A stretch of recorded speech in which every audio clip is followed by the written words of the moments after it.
Hello बच्चों, class 11th। तो last class में हमने मोल कॉन्सेप्ट से रिलेटेड कुछ न्यूमेरिकल्स करे थे।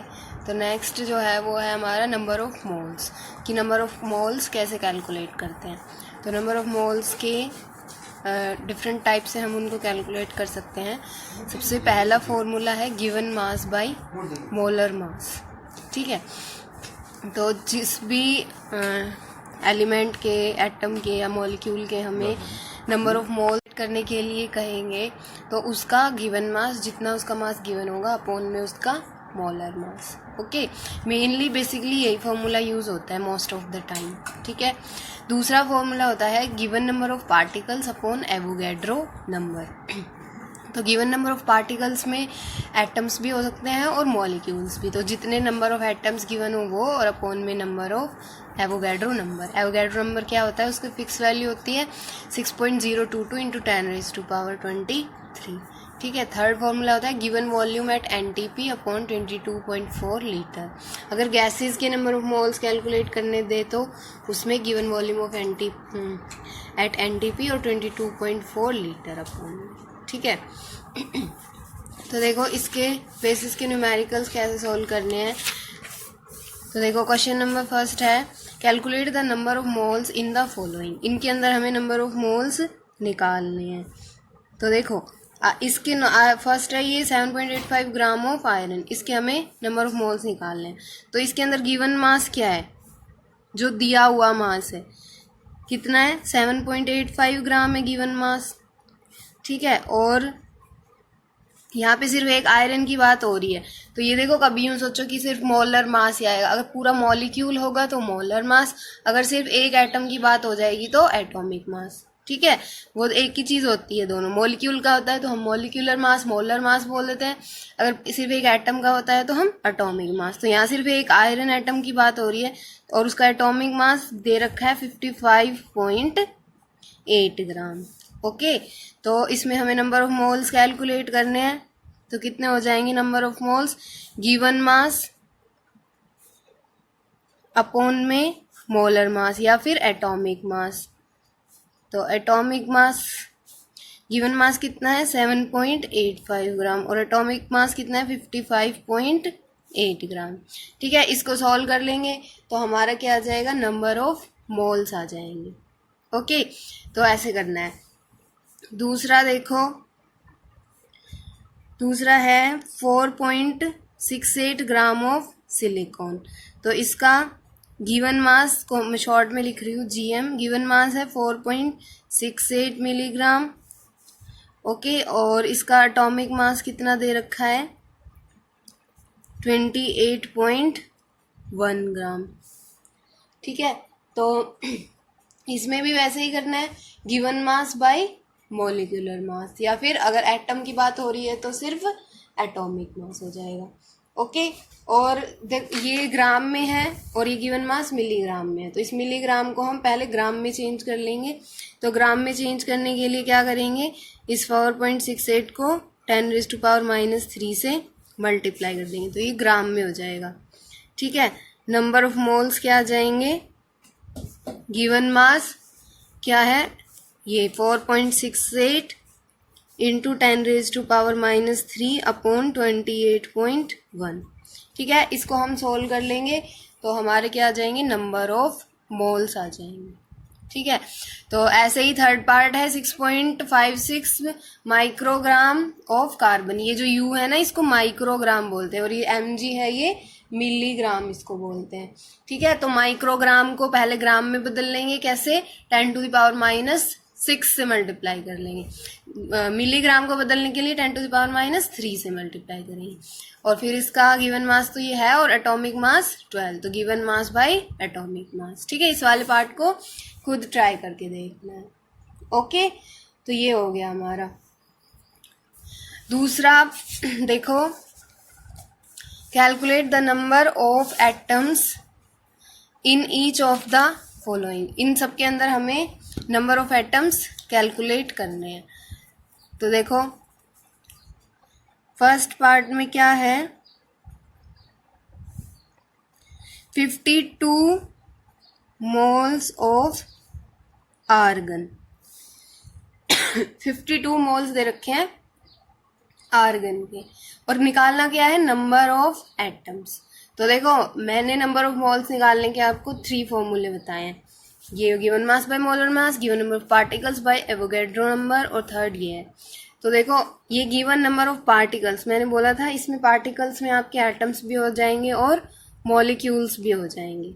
ओके, तो देखो ये तीनों जो फॉर्मूले हैं किसके हैं, नंबर ऑफ मोल्स के हैं तीनों फॉर्मूले। ठीक है, तो अगर मतलब अगर ये तीनों फॉर्मूले नंबर ऑफ मोल्स के हैं तो आप किसी भी 2 फॉर्मूलों को इक्वल भी रख सकते हो, क्योंकि तीनों नंबर ऑफ मोल्स निकालने की तो है। तो अगर हम इन 2 फॉर्मूलों को इक्वल रख लें, ठीक है, तो कोई दिक्कत नहीं है ना। जैसे मान लो इन 2 फॉर्मूलों को हम इक्वल रखें, इन ये तो 4 चीजें हो गई, एक ये, तो इन 4 में से कोई 3 चीजें दे दे और एक चौथी आपसे पूछ ले तो हम कैलकुलेट कर सकते हैं उसको। ठीक है, तो देखो पहले इसमें तो क्या पूछा है, 52 मोल ऑफ आर्गन के अंदर नंबर ऑफ एटम्स बताने हैं। क्या बताना है, नंबर ऑफ एटम्स। ठीक है, तो वो मैंने बताया था कि नंबर ऑफ पार्टिकल्स के अंदर नंबर ऑफ एटम्स भी आ जाते हैं और नंबर ऑफ मॉलिक्यूल्स भी, कुछ भी आ सकता है। तो नंबर ऑफ मोल्स निकालने का हमारा एक फॉर्मूला दूसरे वाला था कि गिवन नंबर ऑफ पार्टिकल्स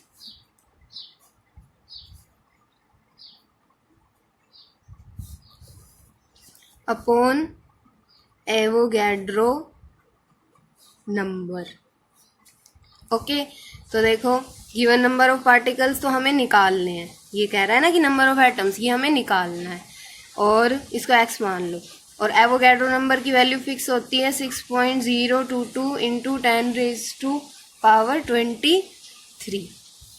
ठीक है, और नंबर ऑफ मोल्स देखो 52 मोल ऑफ आर्गन, तो नंबर ऑफ मोल्स दे रखे हैं हमें कितने, 52 मोल। ठीक है, अब देखो ये x तो हमें फाइंड आउट करना है, ये जो है डिवाइड में इधर जाएगा तो मल्टीप्लाई में, इसको इधर ले आएंगे तो 52 मल्टीप्लाई 6.022 इंटू 10⁻23। ठीक है, इसको सॉल्व कर लेंगे तो हमारा आ जाएगा 3.13 इंटू 10⁻25 एटम्स।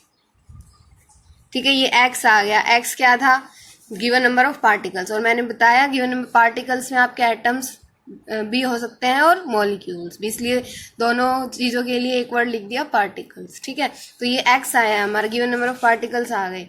ठीक है, और इसमें नंबर ऑफ एटम्स पूछ रहा था, तो जो x है वो क्या आया है, नंबर ऑफ एटम्स आ गए हमारे पास 3.13 इंटू 10⁻25। ठीक है, सेकेंड पार्ट देखो, 52 ग्राम ऑफ हीलियम के अंदर बताने हमें क्या, नंबर ऑफ एटम्स।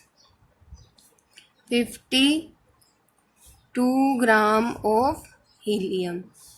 ठीक है, तो देखो ये 52 ग्राम ऑफ हीलियम, ये तो क्या है, अभी आपको बताया था ना, जो उसका अमाउंट दे रखा होता है उसको हम बोलते हैं गिवन मास। तो गिवन मास क्या है, 52 ग्राम। और हीलियम क्या है, एक एटम है, तो इसका एटॉमिक मास क्या होता है, हीलियम का 4 होता है।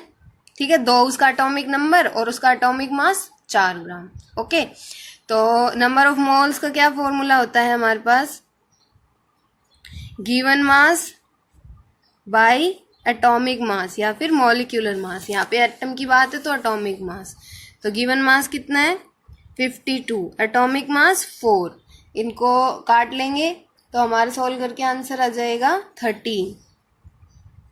ठीक है, तो नंबर ऑफ मोल्स कितने आ गए, 13 मोल्स आ गए। ओके, अच्छा अब मोल नंबर ऑफ मोल्स आ गए, निकालने तो हमें नंबर ऑफ पार्टिकल्स है, नंबर ऑफ एटम्स है। ठीक है, तो जो नंबर ऑफ मोल्स का दूसरा फॉर्मूला है अब वो लगाएंगे। नंबर ऑफ मोल्स का दूसरा फॉर्मूला क्या है, given number of particles upon ये Avogadro number. Number of moles देखो, अब आप सोच रहे होंगे कि जब यही निकालना था given number of particles number of atom, तो डायरेक्ट यही फॉर्मूला लगा लेते, ये वाला क्यों लगा दिया। तो देखो अगर हम डायरेक्ट ये फॉर्मूला लगाते तो उसके लिए हमें डायरेक्ट नंबर ऑफ मोल्स चाहिए, लेकिन हमारे पास नंबर ऑफ मोल्स गिवन नहीं है। हमारे पास क्वेश्चन में क्या गिवन था, गिवन मास और एटॉमिक मास गिवन था। ओके, तो इसलिए हमने पहले नंबर ऑफ मोल्स का formula given mass by atomic मास से नंबर ऑफ मोल्स निकाल लिए, 13 मोल्स जो आ गए। अब नंबर ऑफ मोल्स की जगह हम 13 रख देंगे। गिवन नंबर ऑफ पार्टिकल्स हमें निकालना है, x लिख लेते हैं, और एवोगैड्रो नंबर फिक्स होता है 6.022 इंटू 10⁻23। अब x इसको उधर ले जाएंगे तो ये मल्टीप्लाई में 6.022 इंटू 10⁻23, ठीक है। और इसको सॉल्व कर लेंगे।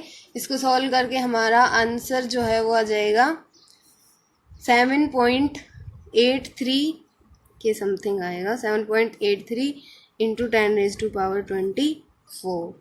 तो ये क्या आ गए, नंबर ऑफ एटम्स आ गए, ठीक है। ये जो गिवन नंबर ऑफ पार्टिकल्स है ना, ये आ गए। गिवन नंबर ऑफ पार्टिकल्स में एटम्स और मॉलिक्यूल्स दोनों हो सकते हैं। यहाँ एटम्स पूछा था तो हमने ये एटम्स निकाल लिए इसके।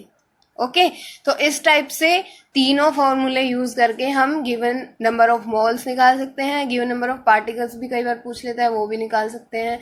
या फिर गिवन मास पूछ ले कि हाउ मच अमाउंट उसका हम यूज़ करेंगे, तो गिवन मास भी हम निकाल सकते हैं, ठीक है। तो ये तीनों फॉर्मूले अच्छे से लर्न कर लेना, और इसके बेसिस पे बुक्स अगर अवेलेबल हैं तो उसमें और भी बहुत सारे क्वेश्चंस हैं, तो उसमें से ट्राई करके देखना। ओके, इसके आगे जो है वो है मोल फ्रिक्शन, मोलैरिटी, मोलैलिटी, उसके बारे में हम पढ़ेंगे नेक्स्ट क्लास में।